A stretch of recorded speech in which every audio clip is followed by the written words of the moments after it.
These 22 men are about to be executed by a firing squad of 110. It's the British Army's largest mass execution since the outbreak of the First World War. The date is the 25th of March 1915 in the British Crown colony of Singapore. A large crowd is gathering on the slopes of a golf course to witness the executions.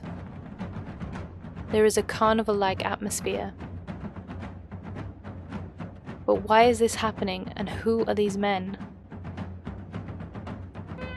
Over the course of World War I, more than 1 million of Britain's colonial Indian subjects served overseas.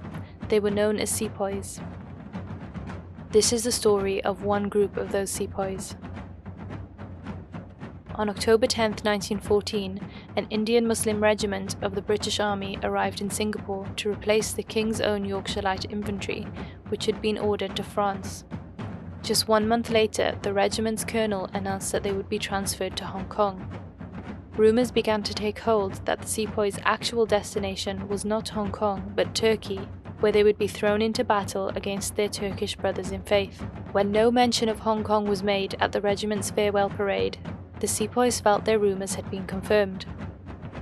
A single gunshot fired by Sepoy Ismail Khan signalled to the Indian Muslim soldiers that the mutiny had begun. At around 3 p.m, 800 sepoys turned against British officers, killing around 40 of them and seizing ammunition.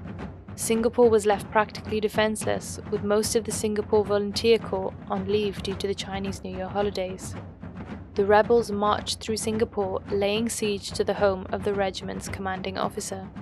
2 days later, Allied warships arrived after British pleas for help, and while the rebels put up a fight, they were eventually overwhelmed. By February 22nd, the Singapore mutiny was over.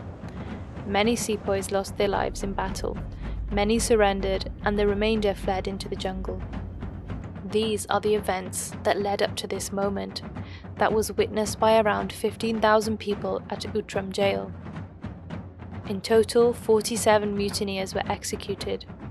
Though there were other cases of rebellion, approximately 1.3 million colonial Indian subjects served in World War I, and the concerns of the Singapore mutineers were not unfounded.